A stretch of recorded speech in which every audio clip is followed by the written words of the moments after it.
সড়ক দুর্ঘটনায় দুপবশ হয়ে পঙ্গু হওয়া অসহায় সোনালী বিশেষ চাহিদা সম্পন্ন শহীদুল করিম, বাবা মারা যাওয়া এতিম হাফেজা তাসনিম হাজেরার মতো হাজারো এতিম বিধবা পথশিশু প্রতিবন্ধী আছে যাদের ঈদ নামক কোনো খুশির দিন নেই। দেশের বিত্তবানরা ঈদের আমেজে যখন তাদের সন্তানদের নিয়ে নানা ধরনের ঈদ শপিং নিয়ে ব্যস্ত, এই অসহায় মানুষগুলোর তখন ঈদ নিয়ে নাই কোনো পরিকল্পনা, কোনো অনুভূতি। তাদের মতো হাজারো অসহায় মানুষের মুখে হাসি ফোটানোর চেষ্টা করে যাচ্ছে হলদিয়া পালং ইউনিয়নের ঐতিহ্যবাহী শিকদার পরিবারের মরহুম মনসুর আলী শিকদারের সর্বকনিষ্ঠ সন্তান মরহুম দানে আলম চৌধুরীর ছেলে বিশিষ্ট ব্যাংকার আমিনুল হক চৌধুরীর ঐকান্তিক প্রচেষ্টায় 2016 সালে গড়ে ওঠা রূপান্তর কর্মজীবী সমবায় সমিতি লিমিটেড। আমি নবনীত বড়ুয়া রূপান্তর সোসাইটি থেকে আমাকে নগদ টাকা এবং ঈদ উপহার দেওয়ার জন্য অনেক অনেক ধন্যবাদ জানাচ্ছি। alhamdulillah পঞ্চায়েতের তিয়াদি লাই শহর এই হনবাসার আইন নিজের সোচমত আর বন্ধের হাত দিনা পারি এখন আর বাচ্চা কল বেশি বেশি আল্লাহ বেশি শহর করে আলহামদুলিল্লাহ।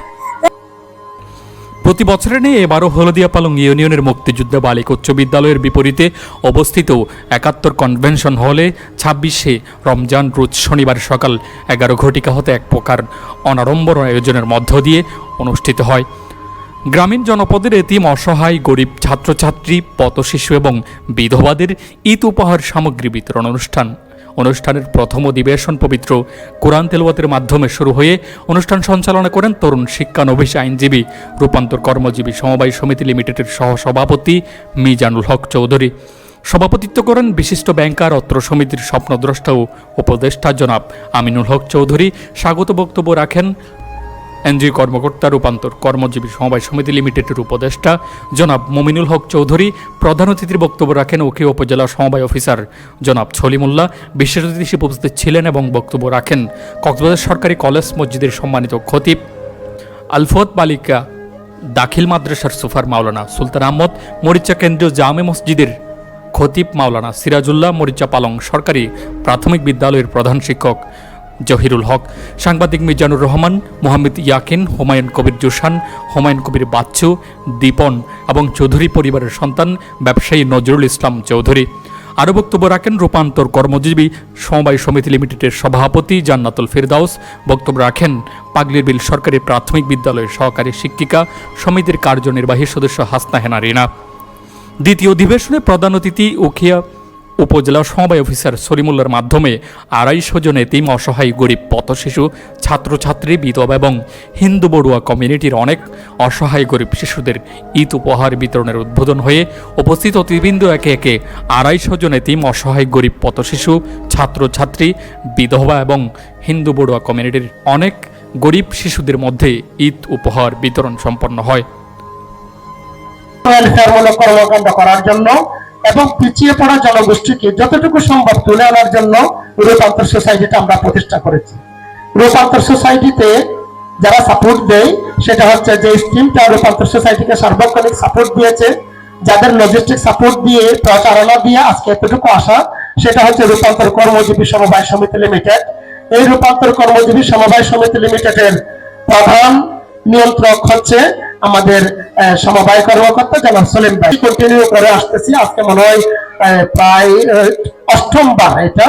তো 8ম বারের 8 ধরনের এক্সপেরিয়েন্স আমাদের মধ্যে আছে। তাহলে তো আমার এই উখিয়া উপজেলায় পিছিয়ে পড়া জনগোষ্ঠীর মুখে হাসি ফোটানোটা আরো একটু বেশি সহজ হয়ে যেত।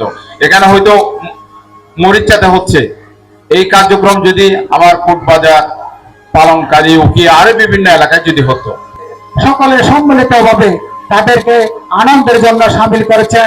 এটা অত্যন্ত একটা চমকপ্রদ একটা আমাদের জন্য একটা উদাহরণ। উখিয়া উপজেলার প্রত্যন্ত এলাকায় প্রতিষ্ঠানটির কার্যক্রম চলে আসছে। এই প্রতিষ্ঠানের প্রধান অর্থ যোগানদাতা হলো প্রতিষ্ঠানের প্রতিষ্ঠাতাগণ ও সহযোগী প্রতিষ্ঠান। এই প্রতিষ্ঠান আরো বৃহত্তর আঙ্গিকে সামাজিক ও মানবিক কার্যক্রম চালানোর জন্য আপনাদের দোয়া ও সহযোগিতা আশা করছি। রূপান্তর সোসাইটি বরাবরই তাদের এই কাজগুলো করে থাকেন, এটা সাক্ষ্য আমি নিজেই। গত বছরও এবং এর আগে বেশ কয়েকবার আমি তাদের এই কাজগুলো আমার পালং টিভির ক্যামেরাতে ধারণ করার চেষ্টা করি। আমি ব্যক্তিগতভাবে এই রূপান্তর সোসাইটির কাজগুলোকে অনেক বেশি অ্যাপ্রিসিয়েট করি। তাদের এই কাজগুলোর কারণে হয়তো আমরা নিজেরাই দেখতে পাচ্ছি তাদের মুখে কিন্তু একটা হাসি।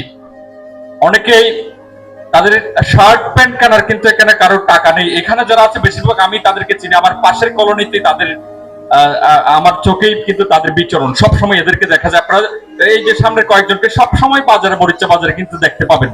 যদিও স্কুলে ভর্তি হলো কিন্তু ও কিন্তু স্কুলে যায় না, ওকে বলতে বলেন, এদেরকেই পথ শিশু বলা যায়। সুতরাং আমরা জানি তাদের যে ঈদের সামনে, ঈদের জন্য ঈদুল ফিতরের যে তাদের একটা খুশি, সেটি আসলে তাদের মন থেকে এখনো আসার কোন ধরনের স্কোপ নেই, কারণ তাদের টাকা নেই, তারা ঈদের শপিং করার কোনো তাদের সুযোগ নেই। এই রূপান্তর সোসাইটি বিধবা মহিলাদেরকে, যারা প্রতিবন্ধী আছে, যারা বিশেষ চাহিদা সম্পন্ন ব্যক্তিবর্গ আছে এবং পথ শিশু যারা রয়েছে, তাদের ঈদে একটু হলো হাসি ফোটানোর জন্য তাদের নতুন কাপড়ের গন্ধ শুকার যে সুযোগ করে দিয়েছেন এবং নগদ অর্থ প্রদান করার মাধ্যমে ঈদের একটু হাত খরচ তাদেরকে দিয়েছেন। বিধবা মহিলাদেরকে, তাদের সন্তানদেরকে ঈদের জন্য একটু মিষ্টি সেমাই খাওয়ার জন্য যে অল্প টাকা তাদেরকে দিয়ে সহযোগিতা করেছেন, প্রতিবন্ধীদের মুখে হাসি ফুটিয়েছেন। এটি আসলে আমি নয়, এটা তারা তাদের মন থেকেই সৃষ্টিকর্তার কাছে খবরটি পৌঁছে গেছে। এই খবরটি সৃষ্টিকর্তা যাতে কবুল করে নেই সেই প্রত্যাশা আমিও করি। দান অনুদান, শুভাকাঙ্ক্ষীদের দান অনুদান ও সহযোগী প্রতিষ্ঠানের কল্যাণ ফান্ডের মাধ্যমে প্রতিষ্ঠানটি এলাকায় বিভিন্ন মানবিক কার্যক্রম চালিয়ে আসছে।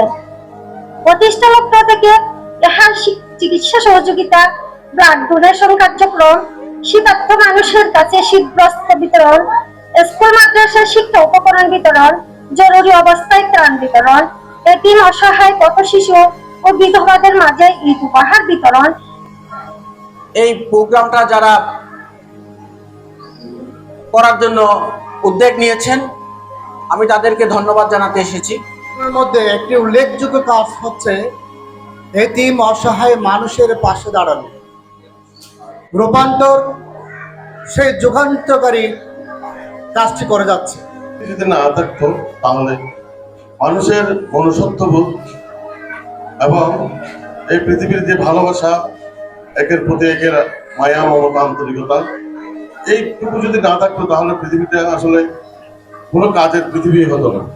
রূপান্তর সোসাইটির সাথে সহযোগিতা করার জন্য সকলের প্রতি আহ্বান জানাচ্ছি। মানুষ হয়ে মানুষের পাশে না দাঁড়ায় তাহলে মানুষ হিসেবে আমরা বলতে গেলে চরম ব্যর্থ। আল্লাহ নিজেই বলেছেন, তোমরা যদি আমাকে ভালোবাসতে চাও তাহলে আমার সৃষ্টিকে ভালোবাসো। সৃষ্টির সেরা জীব হচ্ছে মানুষ। এই পৃথিবীতে মানুষকে আল্লাহ বিভিন্ন ভাবে পাঠিয়েছেন, কেউ ধনী, কেউ গরিব, কেউ অসহায়, কেউ সহায়। সুতরাং আমরা যারা ধনী, আমাদের যাদেরকে আল্লাহ আমাদেরকে আর্থিকভাবে স্বাবলম্বী করেছেন, এটা আমাদের জন্য একটা পরীক্ষা।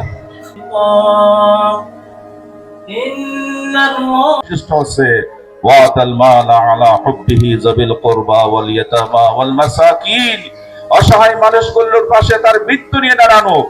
আল্লাহ তাআলা বলেছেন যে তুমি যে উপার্জন করো, তুমি যদি মনে করো তোমার উপার্জন সবটুকু নয়, তোমার উপার্জনের সকল হিস্সা তোমার, তুমি ভুল বুঝেছো।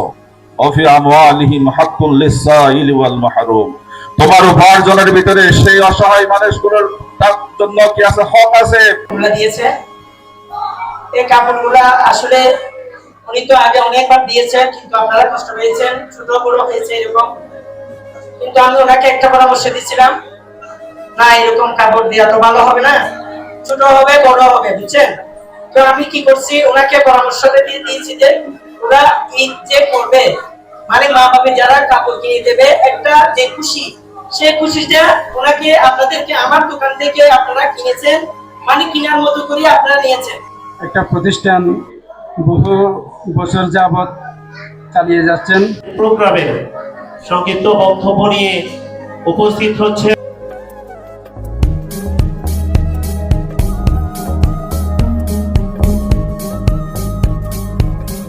পালং টিভি, গ্রাম বাংলার কথা বলে।